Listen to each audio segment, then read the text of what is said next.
o evento, o webinar sobre planejamento imigratório para os novos tempos, né? Essa série que a gente fez.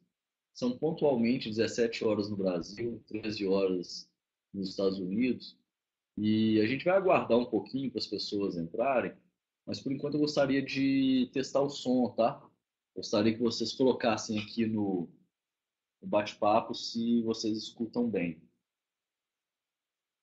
Renata falando que sim, o Alan também. É importante, tá? Que a gente saiba que o som está indo bem para vocês. Loane, quer testar o seu som aí, por favor? Sim, sim. Boa tarde a todos. Sou Loane Cesário, estou falando aqui do escritório da Drummond de Miami. Gostaria de confirmar se vocês também me veem e me escutam bem. Ótimo, Eduardo. Falando que sim. Vamos lá, Cid. Obrigada pela confirmação. Pessoal aí. Pessoal, e é importante também que durante o evento, tá? Durante o áudio, vocês deem o feedback para a gente se está acontecendo alguma coisa com a conexão, tá? Nós não temos retorno, não. Então a gente fala aqui e só mesmo sabendo, só mesmo vocês dando o feedback aí para saber se está acontecendo alguma coisa, tá? É comum haver algum tipo de instabilidade. Então, o som pode ficar um pouco metálico, muito alto, muito baixo, cortar. Então, se acontecer isso, coloquem aqui no bate-papo, tá bom? A propósito do bate-papo, existe aqui um chat, tá? Quem não estiver familiarizado aí, não participou ainda de outros webinars nossos, essa plataforma concede aí um chat para todos vocês. Vocês podem colocar as perguntas, tá? À medida que o evento vai transcorrendo, podem colocar as perguntas aqui no chat e a gente responde ao final. Tá? Pode ser que a gente pare e responda uma pergunta aqui, outra ali, mas o ideal é que a gente consiga fazer isso ao final. A gente vai reservar uns 10 minutinhos para responder as perguntas de vocês, tá bom? Vou só dar mais uns minutinhos para a gente, o pessoal que pode entrar aí nos últimos minutos, possam participar também e a gente começar. Tá? A Louane já disse aí de onde ela está. A Louane está no nosso escritório de Miami hoje e eu estou no escritório de Belo Horizonte hoje. Então pode haver alguma dificuldade de conexão também por conta da internet dos locais. Se acontecer isso, vocês também falam para a gente aqui no bate-papo, tá? Imagem ruim ou som ruim, ok? Dá só mais um minutinho aqui e a gente já vai começar com todos. Todo mundo visualiza a apresentação na tela, gente? Está aparecendo para vocês aí a tela com os slides? Primeiro slide?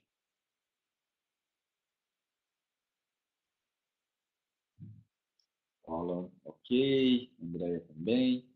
Então, ótimo. A plataforma está funcionando, tá? Vocês vão me perdoar porque eu estou pegando uma gripe e às vezes eu vou ter que cortar o microfone um pouquinho, mas estou bem ainda. Vamos lá? Loane, eu vou começar então, porque a gente já tem o pessoal entrando, tá? A gente já tem aí alguns minutinhos.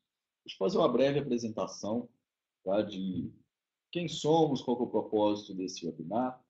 Esse webinar é o último webinar de uma série de eventos que a Drummond preparou para as pessoas físicas interessadas nas obrigações tributárias e migratórias. Tá? As esferas migratórias e tributárias, elas são muito interconectadas. A gente começou, então, essa série de 5 webinars há mais ou menos 2 ou 3 semanas atrás, em que a gente mostrava como que as duas esferas se interrelacionam, quais são os conceitos básicos, etc. Depois fizemos 3 webinars no foco tributário e depois agora, para encerrar, a gente volta para falar de alguns green cards específicos, tá? Na apresentação aqui hoje estarei eu, Pedro Drummond, sou sócio da empresa, sou advogado licenciado no Brasil e nos Estados Unidos, e vou estar com a Louane Cesário. A Louane é a nossa advogada sênior do Departamento de Visto, também advogada licenciada no Brasil e nos Estados Unidos. A Louane fica lotada na cidade de Miami, no nosso escritório de Miami, tá bom? Louane, você quer dar um apanhado geral aí de você, um oi para o pessoal? e aí eu vou começar efetivamente a apresentação, tá bom? Perfeito. Bem, como o Dr. Pedro mencionou, sou advogada licenciada em Nova York, aqui nos Estados Unidos, e também no Brasil. Já trabalho com imigração há aproximadamente 5 anos e tenho realmente paixão pela matéria. E vou comentar com vocês os temas de EB1, EB2 e EB5. Espero que todos gostem e possam aprender. Ótimo, obrigado, Luane. O pessoal está relatando um eco. O eco está ocorrendo na minha fala ou da Luane? Por favor, coloquem aí que a gente já. Ah, ótimo. Tá jóia. Tá jóia. Já entendi. É porque eu tenho que ficar no mudo. Ok, Luane. Então, quando você falar, eu coloco no mudo aqui, o pessoal já me explicou. Pessoal, deixa eu dar Combinado. uma geral de quem é a Drummond Advisors, tá? Para vocês se contextualizarem. A Drummond é um grupo de consultores especializados em transações do Brasil e Estados Unidos. Tudo que a gente faz é o cross-border entre os dois países, principalmente por conta das nossas licenças, né? Nosso time é formado por advogados e contadores certificados nos dois países, o que dá para a gente aí a visão das duas jurisdições, dos dois sistemas ao mesmo tempo, o que traz muitos ganhos aí de eficiência para os nossos clientes. A empresa nasceu em Boston e aí ela vai se expandindo à medida que a base dos nossos clientes se expandiu também. Hoje a gente tem escritórios físicos e pessoas em todos esses escritórios. Boston, Miami, onde está a Luana, Nova York, Orlando, Belo Horizonte e São Paulo. Então, vocês nos encontram, né? A equipe está sempre presente em qualquer desses lugares.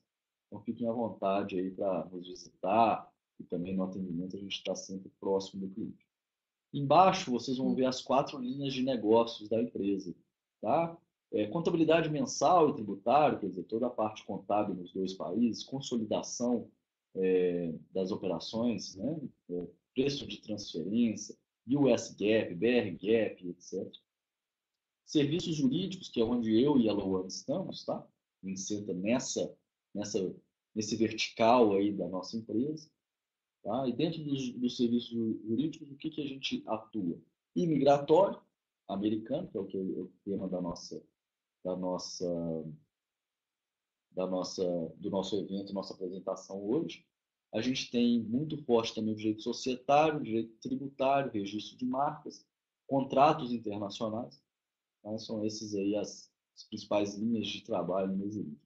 Serviços de consultoria e chamado Venture Services, as consultorias aí de ampliação de negócios, o Venture Services na captação de investidores e aconselhamento na expansão de empresas em crescimento, como startups e investimentos no exterior. Bom, pessoal, dito isso, vamos para o nosso webinar.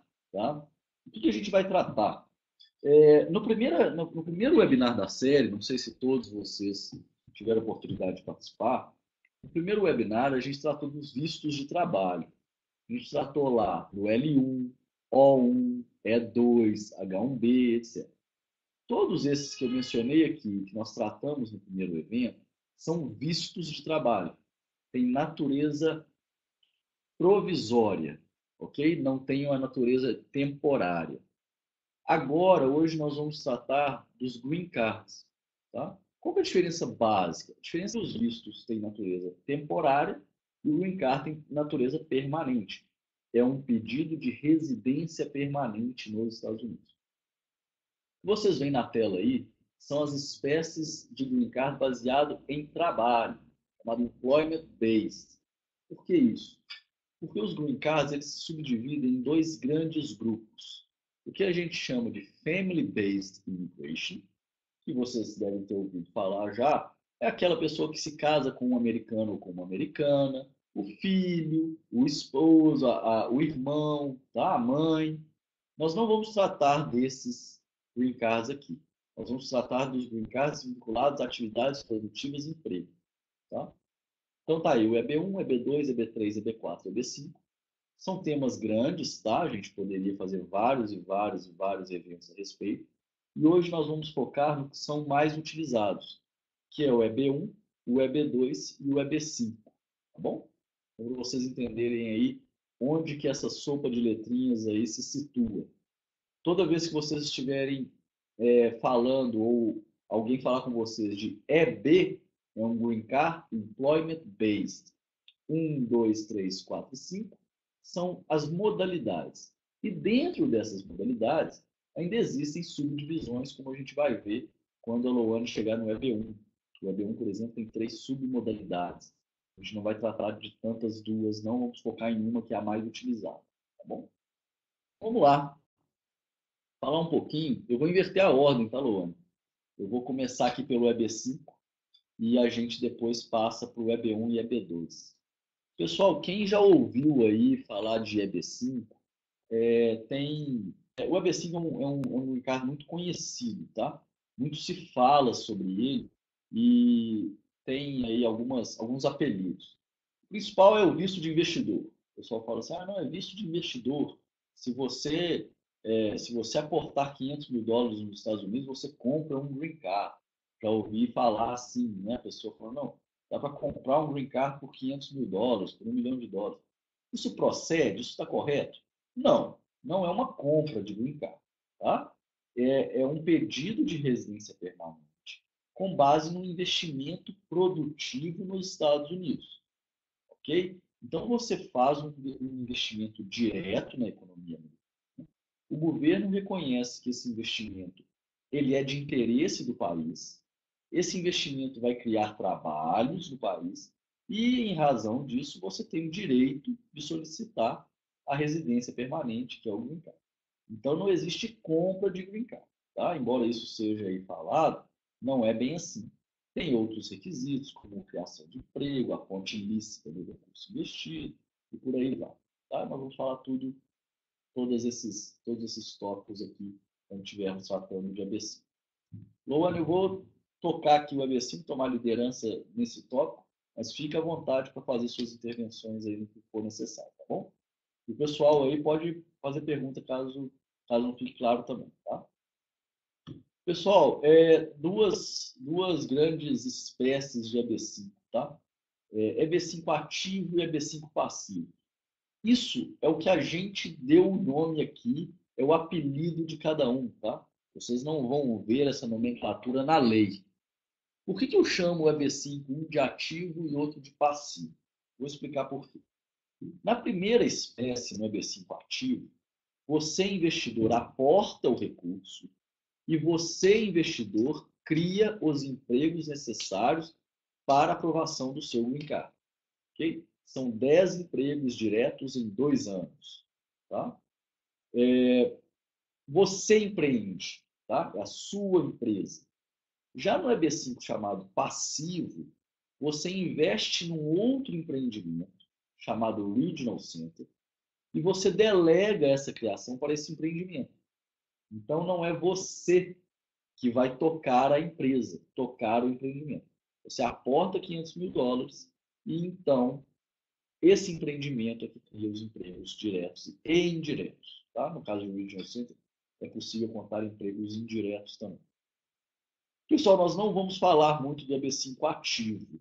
Ele tem ficado muito em desuso pela dificuldade dele, precisa de um plano de negócio muito detalhado. Hoje a gente não aconselha mais os nossos clientes a buscarem essa alternativa. A gente aconselha mais a buscar o EB5 passivo. Uma grande vantagem, tá, do EB5 passivo, muitas pessoas nos perguntam, você precisa residir onde o seu investimento está? Não. Tá? Pessoal, se tiver alguém aí com problema de som, por favor, relatem, tá? Parece que o Vinícius não está escutando bem. Você não precisa residir onde você investe. Então, suponhamos que você escolheu um Regional Center no Texas. Você pode residir em Nova York? Problema algum. Tá? Então, esse EB5 passivo, você escolhe o Regional Center. E depois você pode viver onde você bem entender. Ok? Vamos lá, então, para os próximos tópicos aqui. Vou falar rapidamente dos requisitos básicos do EB5 ativo. Investimento de $1 milhão ou $500.000. O que determina isso? Determina o local do investimento. Regional Centers estão sempre em regiões prioritárias. Então, se você optar por um EB5 passivo, será sempre $500 mil. Se você for no ativo, pode ser 1 milhão ou pode ser 500 mil. O que são essas regiões prioritárias? Geralmente de baixa, de alto desemprego. Então, se o seu empreendimento for na Times Square, $1 milhão. Se for no interior do Mississippi, provavelmente essa área é uma região prioritária. Tá? Precisa provar a origem lícita do seu recurso, ter um plano de negócio bem detalhado e criar 10 empregos diretos em 2 anos. Eu vou voltar um pouco nisso quando eu for falar do passivo, tá bom? Só um minutinho. Vamos para o passivo um pouquinho, pessoal. E aí eu vou passar todos os requisitos. São os mesmos requisitos do EB5 ativo? Sim. Tá? Tem que criar 10 empregos em 2 anos, tem que investir $500 mil e tem que ter a prova lícita, tá? A prova da licitude do recurso. Pergunta muito comum: qualquer tipo de transação pode dar origem aos $500 mil? Sim, qualquer tipo de transação, desde que lícita, obviamente. Então, você recebeu uma herança? Pode? Pode. Você vendeu um imóvel? Pode? Pode. Você recebeu uma doação? Muito importante. Pode? Pode. Por que eu estou enfatizando essa doação? Muito comum que os pais queiram patrocinar o pedido dos filhos. Então, suponhamos que eu tenha um filho de 23 anos de idade, saindo agora da universidade, e eu quero que ele tenha todos os benefícios do mercado de trabalho americano. Eu quero que ele tenha um green card, para que ele possa trabalhar onde ele quiser. Bom, eu não posso pedir em nome próprio um green card e beneficiá-lo, porque ele já é maior de 21 anos de idade. Lembrem-se que, para fins imigratórios, os beneficiários, quer dizer, os dependentes, são apenas marido ou mulher, né? O cônjuge, ou filhos menores de 21 anos. Então, esse meu filho de 23 não vai ser beneficiado pelo meu green card. O que eu posso fazer, então? Eu posso doar o meu recurso que eu obtive, que eu tenho os 500, posso doar para o meu filho? Pode sim, tá? Você estará ok com isso. A gente faz muito EB5 nessa modalidade. E aí o filho recebe esse recurso e faz o aporte no Regional Center, tá bom? Vamos lá para as etapas, tá? É importante vocês entenderem. Primeiro tópico, tá? É demorado, ok? Esse é um processo demorado. Seleciona-se o Regional Center. O que é o Regional Center? São empreendimentos pré-aprovados pelo governo americano para receber tais recursos a título de EB5. Pessoal, é pré-aprovado, não é garantido pelo governo americano. O que quer dizer que ele é um investimento de risco, ok? Se o Regional Center, se determinado empreendimento do Regional Center quebrar, você fica sim sem o seu recurso e sem o seu green card, porque, consequentemente, ele não vai criar o emprego. Isso é um pesadelo? Claro que não. O X da questão é você escolher o Regional Center sólido, com boa reputação, com um bom histórico de criação de empregos e de deferimento dos EB5s, tá bom? Então, lembre-se, não é garantido pelo governo americano. Os Regional Centers, os empreendimentos de Regional Center mais comuns, são empreendimentos do ramo imobiliário, tá? Construção de hotéis, construção de condomínios, construção de prédios comerciais. E não é à toa, pessoal. Por quê? Porque a construção civil gera muito trabalho direto, gera muito emprego. E o nome do jogo aqui é criar emprego para os americanos, ok? Então vocês vão ver bastante Regional Center nisso.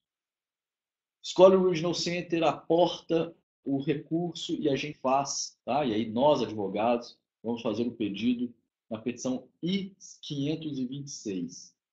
Essa I-526 vai levar aí de 18 a 24 meses para ser processado e ao final você recebe, então, um green card provisório, tá bom? Por que ele é provisório, pessoal? Porque lá na frente ele vai se tornar, não é aquele provisório, desculpa, ele é condicional. A condição a que ele está sujeito é que os 20 empregos sejam implementados. Desculpa, os 10 empregos sejam implementados, ok? Vamos lá de novo. 2 anos de processamento, emite-se o primeiro green card condicional, ok? Qual que é a segunda etapa? É mudar o status, é realmente processar o green card, pegar o cartão, tá? Isso vai levar aí aproximadamente 6 meses no Brasil, via consulado, e também está aí por aí esse tempo dentro dos Estados Unidos, ok? Essa é a segunda etapa. Bom, deixa eu pensar então. Então, nós estávamos lá com 12 a 18 meses na primeira etapa, mais 6 meses na segunda, eu pego o meu green card condicional. Plano de 12 mais 6, 18 meses, peguei meu green card. Ok. Agora eu tenho um green card condicional. Quando é que eu removo as condições desse green card?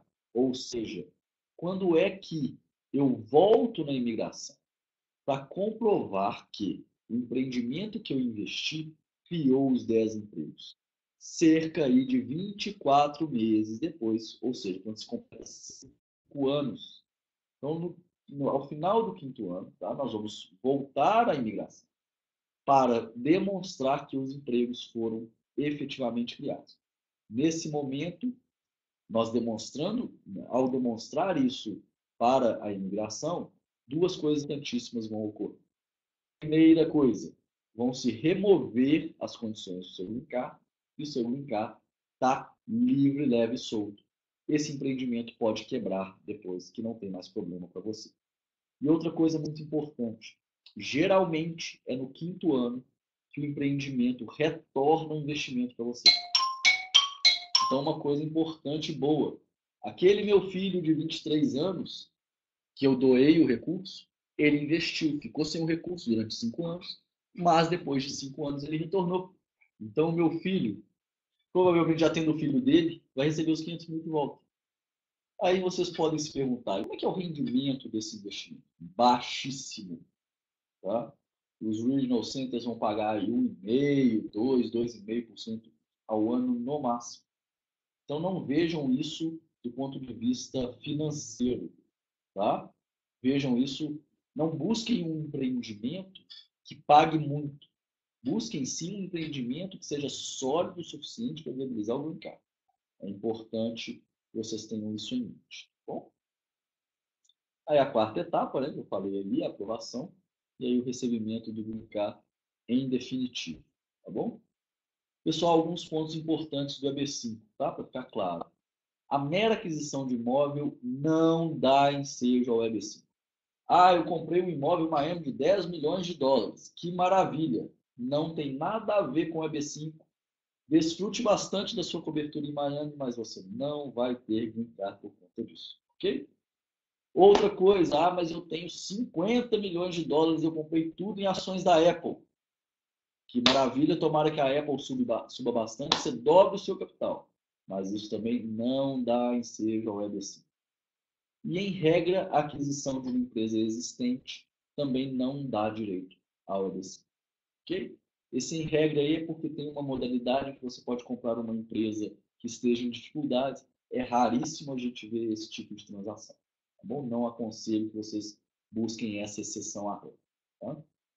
E aí o post-it aí é importante lembrar que tem riscos.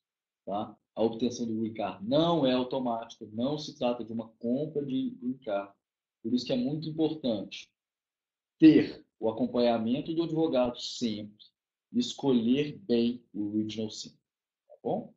Isso aqui é o fundamental para que você tenha um pedido sólido. Ok? Pessoal, vamos passar para o EB1. Tem algumas dúvidas aqui, tá? A Lilian, depois eu vou responder para você, tá, Lilian? EB1, eu vou passar a palavra para a Louane, que entende de EB1 como ninguém. Aí, Louane, eu ia passar vergonha se eu falasse de EB1 na sua frente. Então, por favor, trate aí, que você é especialista demais na área. Fique à vontade. Nós vamos tratar, gente, mais da primeira subcategoria do EB1, que são as pessoas com habilidade extraordinária.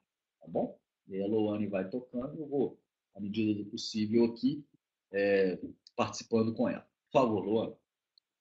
Muito obrigada pela introdução. Realmente é o meu visto favorito.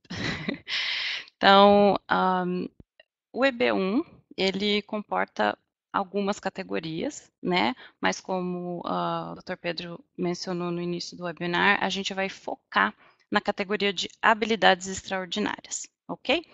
Mas o EB1, Employment Based First Preference, né? É uma categoria que pode ser destinada, a pessoas com habilidades extraordinárias, né? Tanto no campo de ciências, artes, educação, negócios ou esportes. Temos outra categoria do EB1, de habilidades excepcionais, e os EB1s para executivos ou gerentes de multinacionais, tá? Que esses não têm o que a gente chama de premium processing, o processo ele não pode ser acelerado. A categoria que a gente vai focar é a primeira, é o EB1A, né? E hoje ele tem sido, ele está bem mais conhecido, né, pelas pessoas, como uma boa alternativa para vir aos Estados Unidos.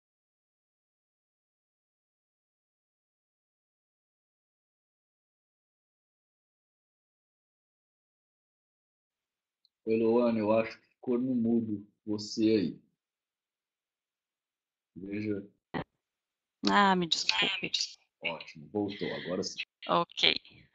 O EB1, para que a gente possa peticionar como uma pessoa de habilidade extraordinária, ele tem uma grande vantagem, que a gente não precisa de um sponsor, né? A gente não precisa de uma oferta de trabalho prévia.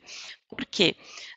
Nessa categoria, ou nessa modalidade de EB1, a imigração estará convencida, né, o mérito, a finalidade de protocolarmos o I-140 aqui, é que o oficial entenda que é uma autor de habilidades extraordinárias no campo dela, ou seja, o nome, a carreira já são suficientes para que, chegando ao mercado de trabalho americano, ela já tenha possivelmente clientes, já existe uma procura, né, por essa pessoa. Para professores e pesquisadores, já não seria nesse sentido, eles precisam sim de uma oferta de trabalho, de um sponsor, normalmente são universidades, hospitais, né? E executivos ou gerentes de multinacionais, existe um vínculo com uma empresa estrangeira, né? Nós vamos falar um pouco mais rapidamente sobre isso, porque ele é muito similar ao L1, né? Porém, o L1 é o visto temporário e o EB1 é a categoria permanente. Isso, Luana, deixa eu só fazer uma pausa aí para voltar a enfatizar ainda mais um aspecto importante, que é essa questão de não haver oferta prévia de trabalho no EB1 de habilidade extraordinária, né? Pessoal, a regra, tá, para os pedidos de green card de employment based é que existe uma oferta de um empregador americano, tá? Existem pouquíssimas exceções a essa regra. Nós vamos falar aqui delas. A primeira, que é o EB1 de habilidade extraordinária, que você não precisa de um empregador americano, você pode pedir em nome próprio.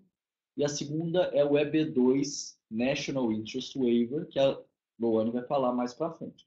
O EB5, como vocês viram, você investe.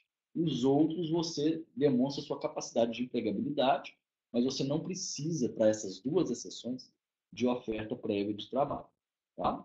Isso é muito importante porque muitos de vocês, às vezes, não têm, né? Têm desejo de residir nos Estados Unidos, tem potencial, tem capacidade, mas não tem um empregador no dia 1 que já tenha uma oferta de trabalho aqui, tá bom?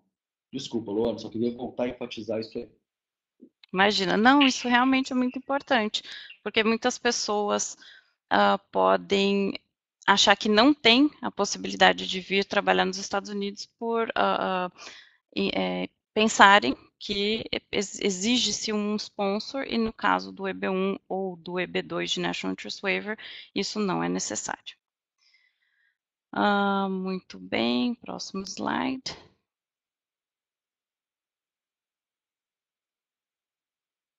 Os requisitos básicos, né, para o EB1.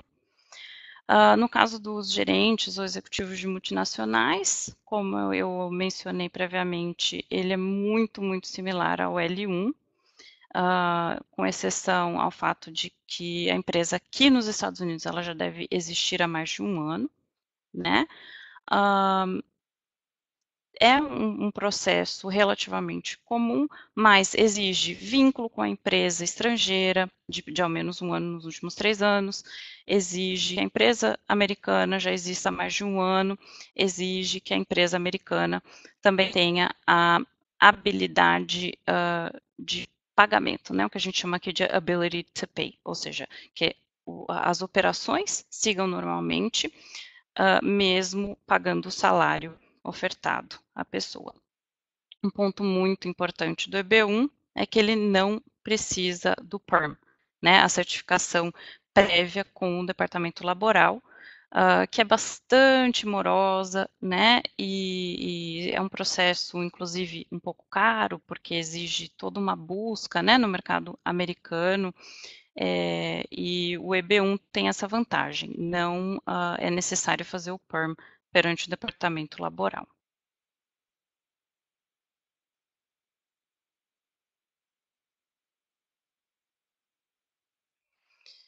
Muito bem, chegamos ao visto que a gente vai dar o foco hoje.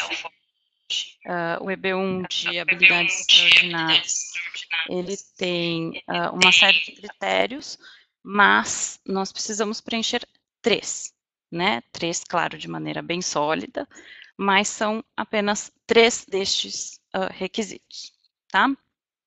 Claro, se a pessoa recebeu algum prêmio no nível, por exemplo, como o Nobel, ou outros de tanto renome, elas nem precisam provar os demais critérios, né?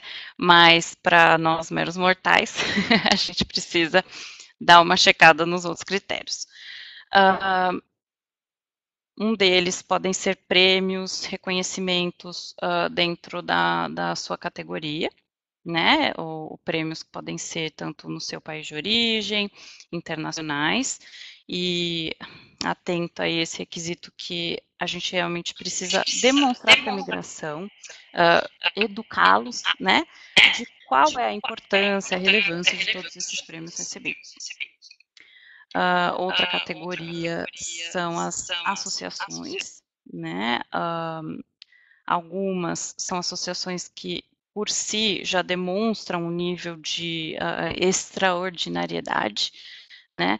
Porque, por exemplo, para ser parte de um Grammy, você precisa ter um número de discos publicados, vendidos, ou associações comuns, como, por exemplo, OAB, outras associações de contadores, mas essas, a relevância dada a esse tipo de associações é, claro, menor, né, que associações que, de fato, têm requisitos bem sólidos e diferenciados para selecionar os membros. Outro ponto, outra categoria, né, relevante aqui para o EB1A, que é a categoria de habilidades extraordinárias, são materiais publicados sobre o profissional, né, sobre o beneficiário dessa petição. Possíveis entrevistas às vezes internas na empresa, mas sobre ou o profissional ou a participação dele em projetos específicos, eventos, entre outras situações. Um dos motivos que eu gosto muito do EB1 é que essa lista de documentação, essa lista de critérios, para a gente é só realmente uma base, né? Porque cada processo vai ser formulado, vai ser preparado de acordo com a realidade de cada um, né? Então, cada tipo de profissão, cada categoria vai ter requisitos mais fáceis de serem cumpridos, outros nem tanto, né? Mas, em geral, esses seriam os critérios, né? Para a gente não se alongar. Outra evidência que realmente ajuda bastante, né, a VA, que essa pessoa está bem acima da média dos outros profissionais, é um formador de opinião, né, e tem seu talento natural, porque muitas vezes a gente pode se formar, pode podemos ser bons profissionais, mas realmente tem pessoas que se destacam e escrevem livros e desenvolvem novas técnicas que ajudam a outros profissionais da área, mudam às vezes a dinâmica da área que trabalham, né? E ser juiz, por exemplo, do trabalho de outros profissionais da sua área também é bastante relevante para essa categoria. Por quê? Porque, de fato, te coloca como um formador de opinião, como alguém acima dos outros profissionais. Isso pode ser tanto dentro das associações, comissões, eventos, premiações, onde você avalia, julga outros profissionais da sua área. Trabalhos científicos originais, artísticos originais, contribuições na área de negócios, né? Nós tivemos uma demanda muito maior por grandes empresários, né, para esse tipo de visto, tanto esse quanto o porque o governo Obama, né, a administração Obama, tentou,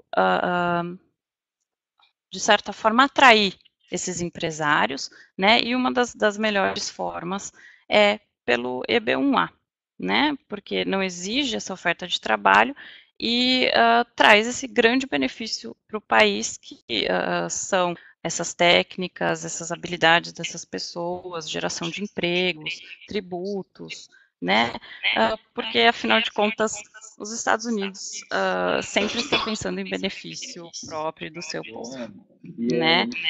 é interessante você ter mencionado esse tipo de profissional. Os profissionais liberais ou empresários, etc., teve realmente, né, um grande crescimento desse tipo de profissional buscando o EB1. E a gente atende diversos desse tipo de profissional, né, desse perfil.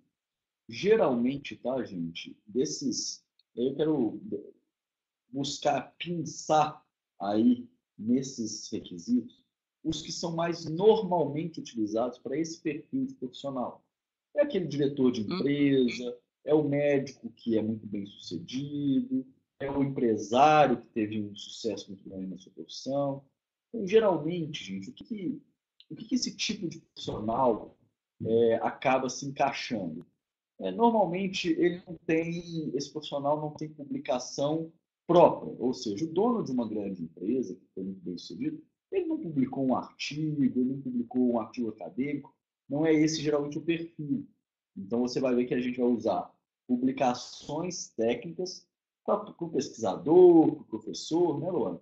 E já para o empresário, a gente vai geralmente encaixá-lo, tá, em uma posição de destaque em empresas relevantes, é um dos critérios aí, tá?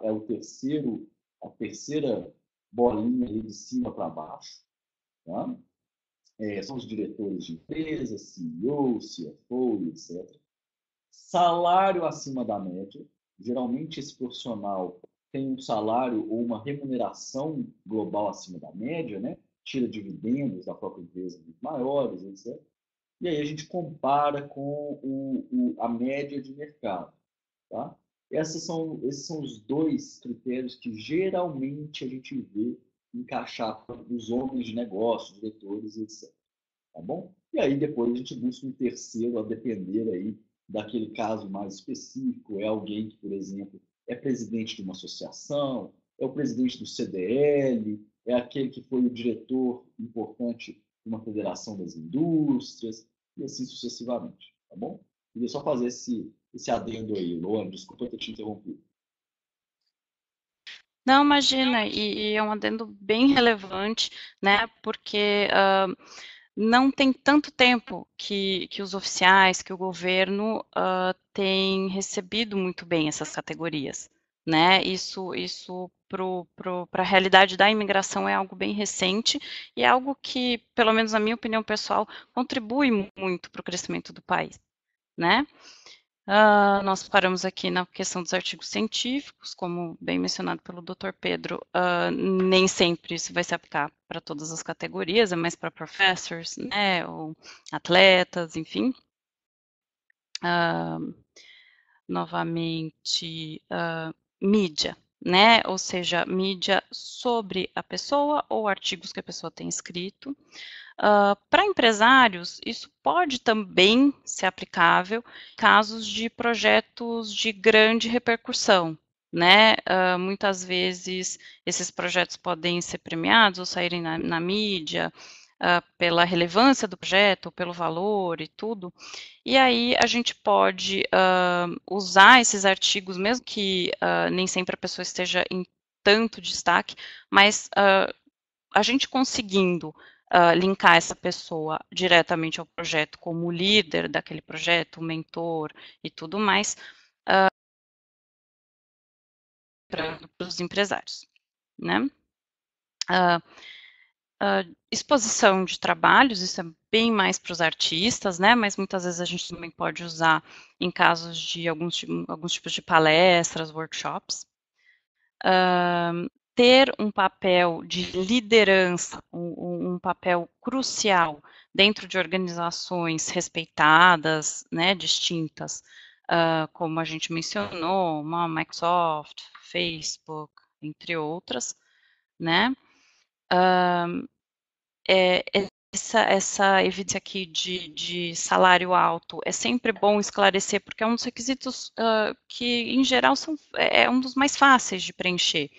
Porque a comparação dos Estados Unidos é bastante coerente, é com outros, o que a gente chama de peers, né, outras pessoas na sua categoria, na sua realidade, na sua indústria, né? Então a gente não necessariamente precisa demonstrar prêmios de 1, 2, 3 milhões de dólares ou salários exorbitantes, né? São bônus relevantes e interessantes que a pessoa tenha recebido na carreira e uma diferença salarial ou custos, por exemplo, de serviços que claramente as pessoas pagam a mais para você pela qualidade do seu trabalho, do trabalho da sua empresa, do que pagaria para outros profissionais, né? Então, por exemplo, eu vou fazer um evento com a maior empresa de casamentos, né, de São Paulo.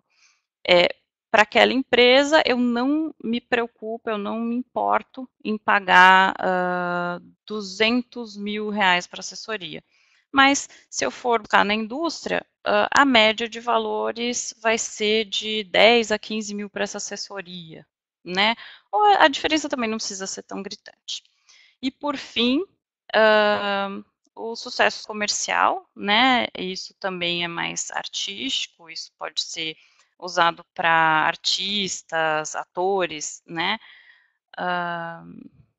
Mas será um pouco mais específico, não vai ser usado, por exemplo, para os empresários. Então, vamos para o próximo slide. Fechamos aqui o EB1 de habilidades extraordinárias. Uma grande vantagem também do EB1 é que ele tem o Premium Processing, ou seja, a gente pode pagar uma taxa diretamente ao governo e ter a resposta ao menos do mérito, né, da petição principal em até 15 dias úteis. E um processo, quando a gente faz um bom screening, né, normalmente a gente pede um currículo bem detalhado ou uma biografia e a gente consegue enxergar quando realmente a gente vai ter evidências fortes suficientes, né? Claro que garantir resultados não seria o caso, né? Mas a gente, por prática, por tratar desse processo com tanta frequência, a gente tem ideia, né, de aprovação. Muito bem, EB2, que também é um Employment-Based Category, é um Second Preference, né, e a quem se destina esse tipo de visto? A pessoas tanto com habilidades excepcionais e não extraordinárias, tá? Que é uma exceção, é o famoso National Interest Waiver, que depois da NASAR que foi uma decisão judicial de dezembro de 2017, as pessoas têm conhecido bem mais esse processo excepcional. E a categoria de habilidade excepcional, ela é um pouco abaixo, tá, da categoria de habilidades extraordinárias que a gente acabou de trabalhar.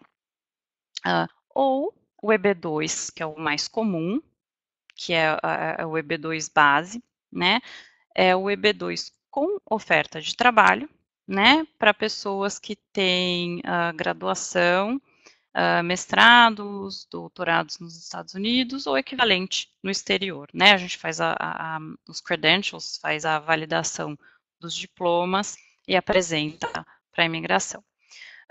Requisitos mínimos, né, para a categoria de B2 é que a pessoa tenha pelo menos um bacharelado, perdão, e que ela tenha 5 anos de experiência profissional naquela área, né? Ou seja, tudo que estiver no currículo dessa pessoa antes da graduação não será contado para fins do EB2. EB2, o que eu preciso para peticionar, né? Como vai funcionar esse processo? Esse sim necessita da certificação do PERM, ou seja, todo o processo perante o departamento laboral, onde primeiro a gente submete informações da empresa, da vaga, dos critérios usados para essa vaga, ou seja, graduação, nível de experiência, o que a gente chama de job duties, né, que são as funções exatas que essas pessoas vão desenvolver, e o que a gente chama de wage level, que seria o salário anual pago a um profissional desse nível aqui nos Estados Unidos. O processo de PERM não é um processo rápido, ele é um processo que demora pelo menos um ano perante o departamento laboral, e não dá status nesse momento. Por quê? Porque eu ainda estou discutindo a vaga, a necessidade da vaga e a ausência de pessoas qualificadas aqui nos Estados Unidos para preencher aquela vaga específica, né? Então, o governo quer ter certeza que eu busquei, o governo quer ter certeza que eu vou pagar o salário correspondente àquela vaga e que existe uma real necessidade daquela vaga, né? Depois de um ano, mais ou menos, nesse processo, é que o Departamento Laboral certifica, e aí sim nós vamos para a fase do perante a USCIS, né, que é o EB2, que é a petição de emprego permanente. Vamos lá. A exceção do PERM seria o próprio National Interest Waiver, que são vistos de interesse nacional, que nós vamos trabalhar aqui em seguida. O que eu preciso para um EB2? De National Interest Waiver. Ele é uma exceção, né? Então, eu preciso sim ser um profissional graduado, eu preciso sim ser um profissional com experiência, ou eu preciso de no mínimo 10 anos de experiência total e ser o que nós chamamos de profissional com habilidade excepcional.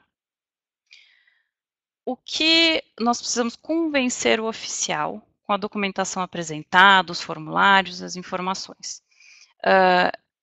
Que existe um mérito, né? Ou seja, existem produtos ou serviços que essa pessoa vai trazer para agregar aos Estados Unidos de uma maneira substancial, né?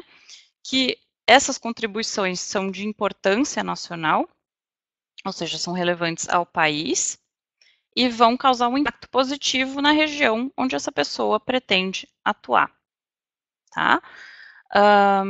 Outro ponto que eu preciso também demonstrar para um oficial revisor é que eu tenho condições de desenvolver essas habilidades aqui nos Estados Unidos, tá? E hoje a tendência é que a gente apresente uma espécie de plano de negócios, tá? Mas é um plano de negócios diferenciado. É basicamente um trabalho de marketing, né, para que a gente demonstre que você, como profissional, tem todos os tipos de destaque e que esse produto ou serviço vai impactar a região e vai ter boa recepção no mercado, vai gerar emprego e vai ser para benefício dos Estados Unidos. Por ser um profissional de habilidade excepcional, ou seja, uma pessoa que tem seu nível de premiação, tá? E aí, por que é uma categoria abaixo da habilidade extraordinária? Porque eu posso ser bem premiada, mas dentro da minha empresa, por exemplo, se eu trabalho para multinacionais, existem premiações internas, existem as promoções que eu vou recebendo durante a minha carreira, né? Existem os projetos especiais que eu sou assignada que me diferenciam, né? O meu salário sendo alto, muitas vezes escrever artigos, mesmo que dentro da empresa, políticas. Nós temos muitos casos de pessoas que desenvolveram legislações, mesmo dentro de comissões e associações relacionadas à área de atuação delas, né? E assim por diante. Nesse sentido, quando a gente prova que esse profissional é alguém de habilidade excepcional, o governo diz, bom, então não existe necessidade de perder quase um ano perante o departamento laboral, sem te dar status, buscando no mercado de trabalho americano um profissional que não vai existir, né? Por quê? Porque eu sou diferenciado. Então, não sou um profissional comum que eu vou simplesmente colocar um job posting e vou encontrar alguém com essas características. E o segundo ponto, onde os Estados Unidos decide pular essa fase do PERM, né, o que a gente chama de wave, é porque essa pessoa tem uma contribuição de significância nacional e seria em detrimento do país que essa pessoa perdesse um ano, né, aguardando a certificação do departamento laboral, para então desenvolver o projeto dela aqui. Loane, muito boa explicação aí. Antes da gente entrar no tempo de processamento, pessoal, só então retomando para dar um overview aí do que pode e o que não pode, desculpa, o que necessita e o que não necessita uma oferta de trabalho.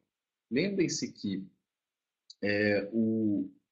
a legislação imigratória ela é também uma forma de proteção do mercado de trabalho local. Isso é assim em qualquer país do mundo, tá? A orientação, a natureza, o espírito da lei migratória, ela é sim de proteção do mercado de trabalho. Por isso que, em regra, é necessário que um empregador faça uma oferta de trabalho e demonstre a necessidade do profissional. É exatamente a natureza do PERM, né, Luane? A gente tem que demonstrar que a vaga existe, que eu tentei buscar no mercado, que não tem no mercado, logo eu preciso lançar mão de um estrangeiro. Essa é a regra. Aí nós falamos aqui das duas exceções, que é o EB1, Extraordinary Ability, ou seja, essa pessoa de tal forma extraordinária, ou seja, os desafios e as premiações, o sucesso na carreira dela demonstra que ela vai agregar para o país de qualquer forma. Então, ela não precisa de uma oferta de trabalho. E a segunda exceção é aquele profissional que, embora não atinja esse determinado nível, ele tem um nível um pouco abaixo, mas que ele tem mérito, tá? O que ele faz tem impacto, e o governo, ao olhar os benefícios de tê-lo na economia e os benefícios de proteger o mercado contra a entrada desse profissional, opte por falar o seguinte: ok, fulano de tal, nós temos interesse que você esteja no nosso mercado de trabalho, mesmo que você não tenha agora uma oferta de trabalho. Então, são essas duas exceções. EB1 e EB2, National Interest Waiver. O nome National Interest Waiver vem daí. O governo abre mão, ou seja, waive, tá? Abre mão do processo de PERM devido ao interesse nacional de ter aquele profissional ali. Tá? Embora isso pareça inicialmente muito complicado, O threshold é alto, mas também a gente precisa desmistificar o processo. É algo que é acessível a bons profissionais e etc. Tá bom? Eu queria voltar a enfatizar e fazer esse overview antes da Loane passar para o slide que é o mais difícil de todos, né, Loane? Que é o tempo de processamento, que é uma loucura. Sim. Eu vou Conter as deixar expectativas, né? Eu não quero falar disso, porque isso aí é um pepino danado. Isso que é chefe, né? Então vamos lá. Tempo de processamento. Realmente, a imigração, por várias razões, né? Tanto demanda quanto novo momento do governo Trump, a gente tem sentido realmente um crescimento aí no tempo de processo, tá? O próprio EB5, que a gente comentou inicialmente, começamos o webinar pelo EB5. Hoje, a expectativa é que se demore pelo menos aí 2 anos para a adjudicação da primeira etapa, né? O processo total tem demorado, então a maioria dos nossos clientes que realmente quer vir, precisa vir, tem buscado alternativas com a gente, né? Por quê? Porque a gente ainda não tem status nesse período de processamento, onde a imigração ainda está revisando o mérito, né? Esse tempo de processamento realmente cresceu na era Trump, tá? Ele dobrou, né, Pedro? Em geral. Mas a mensagem aqui não deve ser negativa, tá? Por quê? Existem soluções, existem alternativas, né, para estar no país nesse ínterim, e o governo, ele realmente tem buscado entender melhor quem está chegando, fazer um background check mais específico, porém, as petições bem feitas, bem assessoradas, elas continuam sendo aprovadas, né? Então, é muito mais administrar as expectativas de cada um, as expectativas das famílias, das empresas, né? Todos envolvidos no processo e trabalhando as soluções intermediárias até que a gente chegue no final, né? No Green Card. O EB1, ele tem variações, né? Porque o EB1 para professores e o EB1 de habilidade extraordinária, ele tem disponibilidade de premium processing, que é essa taxa paga diretamente ao governo para que a resposta do mérito da petição de trabalho permanente saia em até 15 dias úteis, tá? Porém, a fase de ajustamento de status, de fato, não tem como ser acelerada. Por quê? O governo não está conhecendo quem vai chegar. Quer ver exames médicos, onde já morou, onde já trabalhou. Então, eles realmente vão tomar o tempo necessário para avaliar isso e, normalmente, essa parte de ajustamento de status, ou mesmo perante o NVC, que é essa parte do Green Card em si, no EB1, vai levar de 6 meses até 10 meses. O EB1 para executivos e gerentes, ele não tem a vantagem do Premium Processing. Então, a gente estima aí a primeira etapa, essa etapa de trabalho permanente mesmo, o mérito, está levando em torno de 10 meses, tá? Mais a fase do ajustamento de status ou do processo consular para emissão do visto, perdão, do Green Card, né? Do visto permanente de residência. EB2.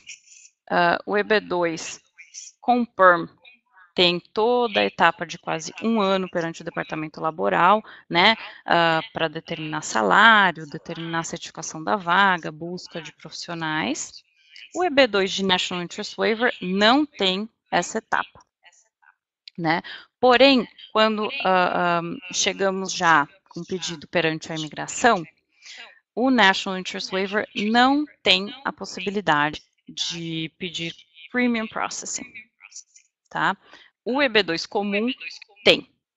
E eu sempre faço uma ressalva, a gente sempre precisa checar com a imigração, porque em alguns momentos eles têm suspendido o benefício de Premium Processing, né? Mas em geral ele continua disponível para o EB2 comum, mas não para o EB2 de National Interest Waiver. E aí estamos falando novamente de um prazo de pelo menos 10 meses somente para o mérito. Ótimo, Luane. Uma coisa importante, pessoal, para vocês entenderem tempo de processamento. Flutua bastante. O que acontece? A tendência hoje é de estar demorando mais. Como a Luane disse, e é público e notório, o governo está mais criterioso.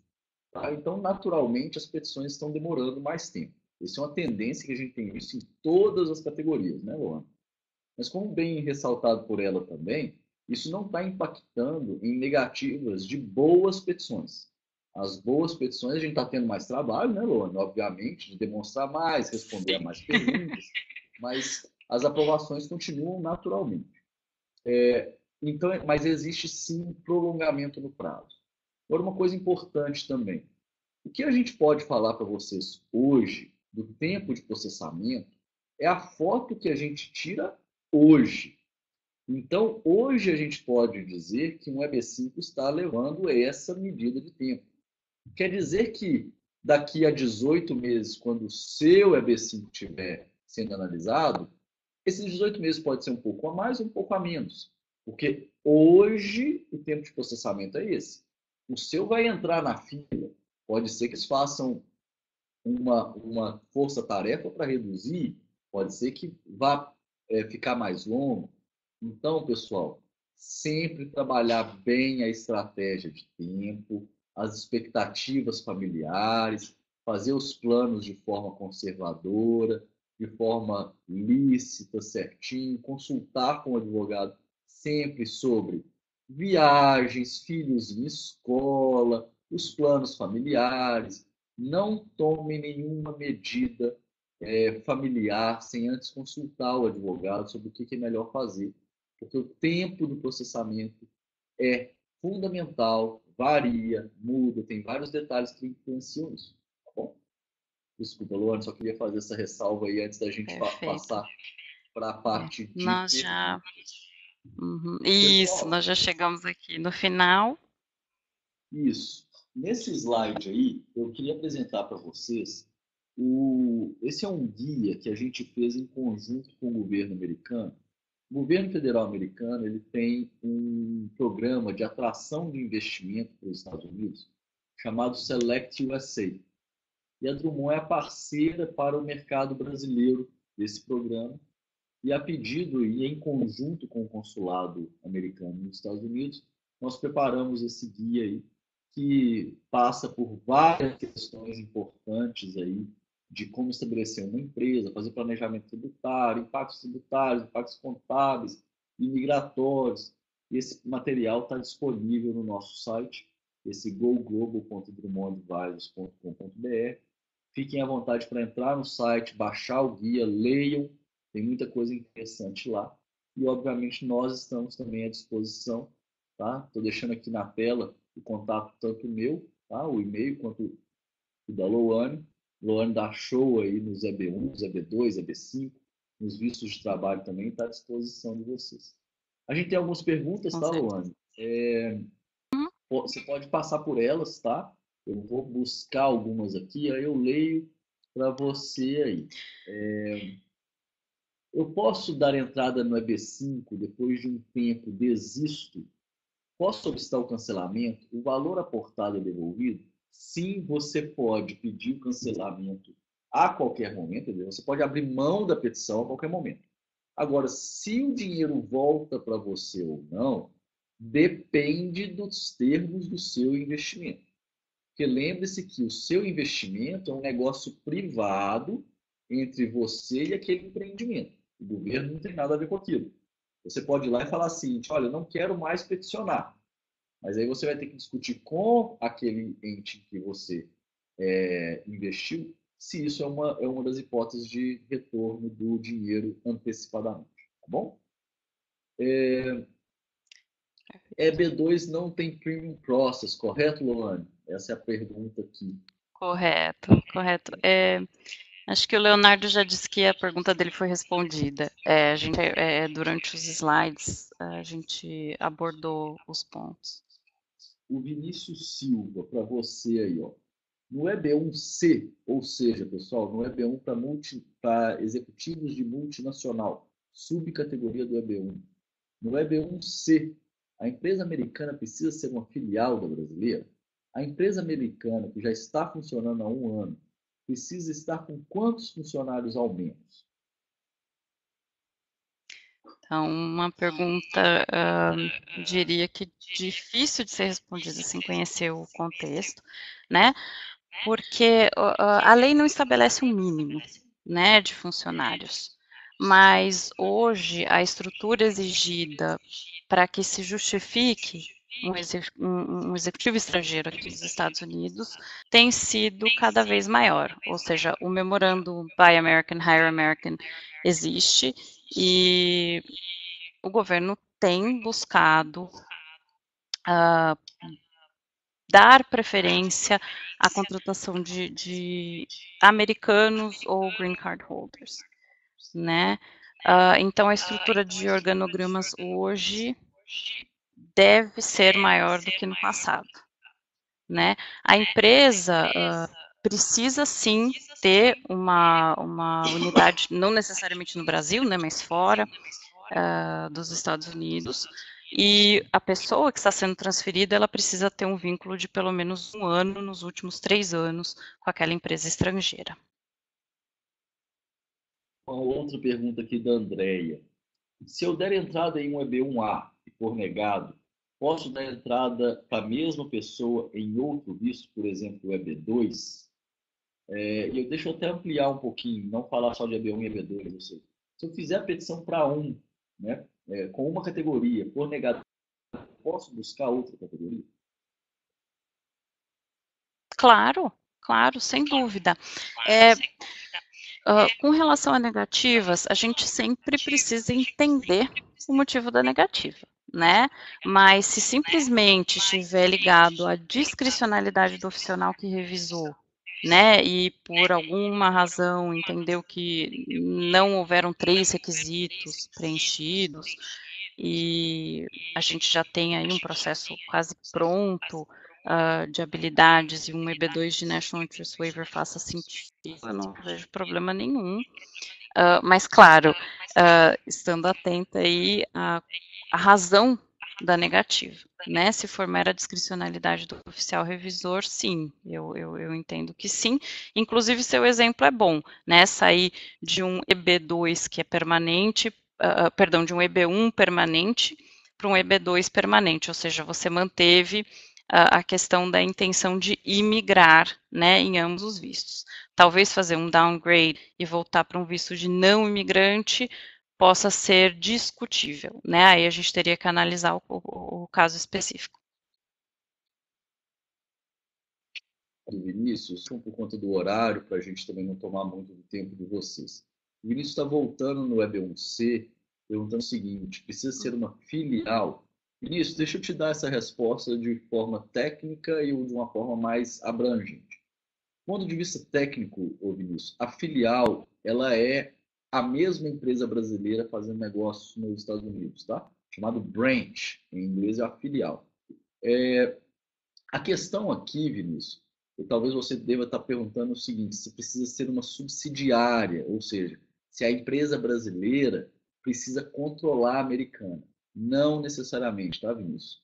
O que precisa acontecer é que essas duas empresas têm um vínculo societário que pode ser de controladora subsidiária, em que a empresa brasileira controla a americana, ou chamado vínculo de afiliadas, tá? Em que os mesmos sócios da brasileira são sócios da americana. Isso também é possível, tá? Não tem problema nenhum, não. Então, a resposta para sua pergunta de forma mais abrangente, menos técnica, precisa ser uma filial? Não. Existem outras estruturas e vínculos societários que permitem também você pedir o L1 e o EB1C, tá bom? Ok. Pessoal, a gente vai encerrar. A gente tem aí, passamos 10 minutos do tempo. Eu espero ter trazido aí, né, para vocês a empresa ter esclarecido as dúvidas. Eu agradeço muito a Lohane aí, que deu um show aí no EB1 e EB2. Muito obrigado, Lohane, sempre Obrigada. muito clara, como de costume. Os nossos dados estão aí, tá? Os nossos e-mails. Fiquem à vontade para entrar em contato, fazer pergunta. Nós temos o site também, www.drummondadvisors.com, muito rico de informações. Temos o guia, tá? Para ser baixado por vocês. E hoje a gente termina o ciclo de 5 webinars que foram feitos aí, foi feito o ciclo de 5 temas envolvendo as pessoas físicas, né? Temas de interesse da pessoa física, como a tributação, o aspecto migratório, visto de trabalho, quais são as obrigações agora nessa época do ano que a gente tem que declarar imposto nos Estados Unidos. Tá? Eu espero que a gente tenha acrescentado a todos vocês. É um trabalho importante que a gente faz, do qual a gente, né, nós nos orgulhamos muito, que é de levar informação para o público em geral.